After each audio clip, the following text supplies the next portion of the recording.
উপস্থিত হয়ে যায়।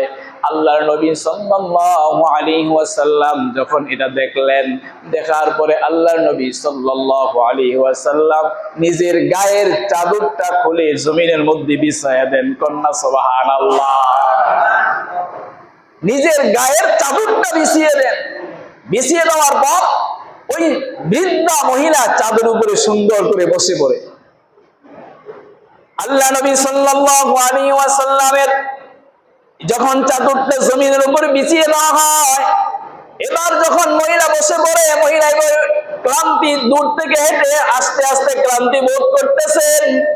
আর যখন একটু বসে একটু বিশ্রাম করতেছেন, একটু যখন রেস্ট নিচ্ছেন, তো কিছুক্ষণ পর আল্লাহর নবী সাল্লাল্লাহু আলাইহি ওয়াসাল্লাম ওই মহিলার গোশতটা একজন সাহাবীর কাছে দিয়ে বললেন, এই সাহাবী, তুমি এই বৃদ্ধা মাকে তুমি বাড়ি পর্যন্ত আগিয়ে দিয়ে আসো। সুবহানাল্লাহ। এই সাহাবী যখন আল্লাহ নবী সাল্লাল্লাহু আলাইহি ওয়াসাল্লামের নির্দেশ অনুযায়ী এই মহিলাকে, বৃদ্ধা মহিলাকে যখন বাড়ি পর্যন্ত আগিয়ে দিয়ে আসলেন, দিয়ে আসার পরে এবার সাহাবী, সমস্ত সাহাবীদের মাঝে যখন গোশত বন্টন শেষ হয়ে গেল, আল্লাহ নবী সাল্লাল্লাহু আলাইহি ওয়াসাল্লামকে সাহাবারা জিজ্ঞেস করলেন, ইয়া রাসূলুল্লাহ, ইয়া হাবিবাল্লাহ, এই যে বৃদ্ধা মহিলা আসলো, আপনার নিজের চাদরটা খুলে আপনি জমিনের মধ্যে বিছিয়ে দিলেন, এত সম্মান তার, আবার সে সেখানে বসলো, আবার বসার পরে একজন সাহাবীকে আপনি তার সাথে দিয়ে দিলেন গোশত বাড়ি পর্যন্ত তাকে পৌঁছে দেওয়ার জন্য। ইয়া রাসূলুল্লাহ, ইয়া হাবিবাল্লাহ, এই বৃদ্ধা মহিলাটাকে আমরা কেউ চিনি না, কেউ জানি না। তখন আল্লাহ নবী সাল্লাল্লাহু আলাইহি ওয়াসাল্লাম চোখের পানি ছেড়ে দিয়ে বললেন, ও সাহাবারা শোনো, এই মহিলা কোন সেই সাধারণ কোন মহিলা নয়, এই মহিলা হচ্ছে আমি মুহাম্মদের দুধ মা হালিমাতুস সাদিয়া রাদিয়াল্লাহু তাআলা আনহা। সুবহানাল্লাহ।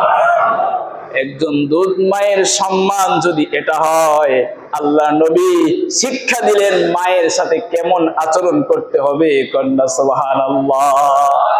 এই জন্য আমার মুসল্লি ভাইরা, মায়ের সাথে সদাচরণ করতে নির্দেশ দিয়েছেন কে? আরে কথা বললেন, নির্দেশ দিয়েছেন কে? আল্লাহ বলেছেন, এক নাম্বার আমি আল্লাহর হক আদায় করো, দ্বিতীয় নাম্বার পিতামাতার হক আদায় করো। আল্লাহর হকের সাথে সাথে কিন্তু পিতামাতার হকের কথা আল্লাহ তাআলা বলেছেন।